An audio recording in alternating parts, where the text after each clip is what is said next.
नमस्कार दोस्तों, स्वागत है आपका अपने YouTube चैनल जिसका नाम है राष्ट्रस्कोप। जी हाँ दोस्तों, सोचिए अगर रूस और बांग्लादेश आपस में व्यापार करें लेकिन भुगतान अमेरिकी डॉलर में नहीं बल्कि भारतीय रुपए में होने लगे तो क्या हो।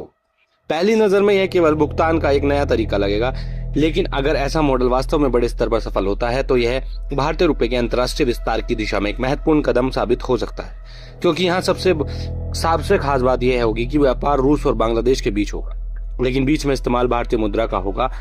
अब इसे बिल्कुल आसान भाषा में समझिए। रूस पर पश्चिमी देशों के प्रतिबंध लगने के बाद उसके लिए डॉलर आधारित वित्तीय अवस्था पर निर्भर रहना पहले से कठिन हुआ है। इसलिए रूस पिछले कुछ वर्षों से रूबल, युआन, चीनी युआन और दूसरे देशों की स्थानीय मुद्राओं में व्यापार बढ़ाने की रास्ते तलाश रहा है। दूसरी तरफ भारत भी चाहता है कि अंतर्राष्ट्रीय व्यापार में भारतीय रुपए का इस्तेमाल बढ़े। भारतीय रिजर्व बैंक ने इसके लिए विशेष रुपया वोस्ट्रो खाता जैसी व्यवस्था भी बनाई है, जिनके माध्यम से विदेशी व्यापार का भुगतान रुपए में किया जा सकता है। अब मान लीजिए रूस बांग्लादेश से कपड़ा या कोई दूसरा सामान खरीदता है और उसका भुगतान भारतीय रुपए में किया जाता है, तो बांग्लादेश के पास जो रुपए आएंगे उनका इस्तेमाल में भारत से सामान और सेवाएं खरीदने में कर सकता है। इसी तरह रूस के पास मौजूद भारतीय रुपए अगर दूसरे देशों के साथ व्यापार में इस्तेमाल होने लगे तो रुपए की उपयोगिता भारत और रूस के आपसी व्यापार से आगे बढ़ सकती है।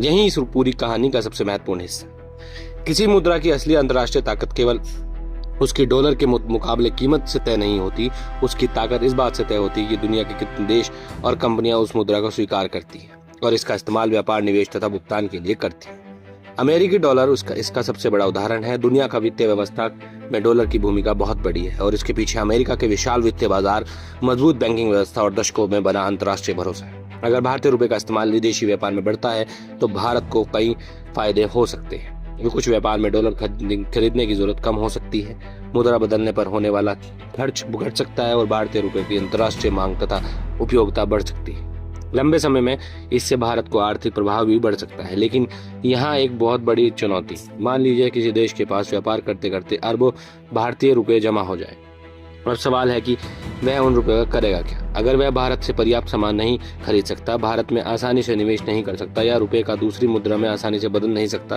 तो वह भविष्य में रुपए के भुगतान लेना क्यों चाहे। यही कारण है कि केवल दूसरे देश से यह कहना पर्याप्त नहीं कि भारतीय रुपए में व्यापार कीजिए। भारत को ऐसी व्यवस्था बनानी होगी जिसमें विदेश में मौजूद रुपए को आसानी से भारत में से सामान खरीद सके, निवेश करना और दूसरे आर्थिक गतिविधियों में इस्तेमाल किया जा सके। जितना आसान रुपए को कमाना होगा उतना ही आसान उसे खर्च और निवेश करना भी होना चाहिए। अब इसमें चीन का पहलू भी समझिए। यूक्रेन युद्ध के बाद रूस और चीन का व्यापार बढ़ा है और रूस के कई अंतर्राष्ट्रीय लेन देन चीनी युआन और का इस्तेमाल भी बढ़ा, लेकिन किसी एक मुद्रा पर बहुत ज्यादा निर्भर होना किसी बड़े देश के लिए जोखिम बन सकता है। इसलिए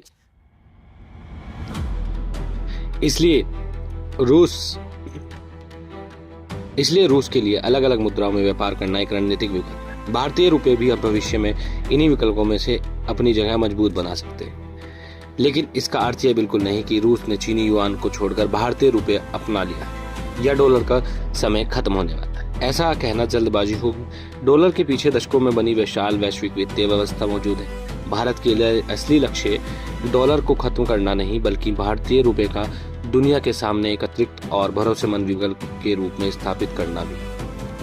और असली सफलता उस दिन मानी जाएगी जब भारतीय रुपया केवल भारत और दूसरे किसी देश के व्यापार में इस्तेमाल न होकर दो विदेशी देशों के बीच होने वाले व्यापार में स्वीकार किया जाने लगे। अगर भविष्य में रूस, खाड़ी देशों, एशिया और अफ्रीका के कुछ व्यापारिक साझेदारी के बीच भी रुपए का सीमित इस्तेमाल शुरू होता है तो भारतीय मुद्रा की अंतर्राष्ट्रीय भूमिका धीरे धीरे बढ़ सकती है। इसलिए आने वाले वर्षों में केवल यह मत देखिएगा कि डॉलर कितने रुपए का हो गया है, उससे भी बड़ा सवाल होगा दुनिया के कितने देश भारतीय रुपए में व्यापार करने के लिए तैयार है। अगर ये संख्या लगातार बढ़ती है तो भारतीय रुपए की कहानी बदल सकती है और इसके साथ भारत की आर्थिक तथा रणनीतिक ताकत भी बढ़ सकती है। अब आप बताइए दोस्तों, क्या भारतीय रुपए आने वाले समय में दुनिया की प्रमुख अंतर्राष्ट्रीय मुद्राओं में अपनी जगह बना पाएगा? अपनी राय टिप्पणी कमेंट में जरूर लिखिए और ऐसी ही महत्वपूर्ण अंतर्राष्ट्रीय खबरों के आसान और तथ्य आधारित विश्लेषणों को चैनल को सब्सक्राइब कर लीजिए। मिलते हैं अगले अपडेट के साथ, तब तक के लिए जय हिंद।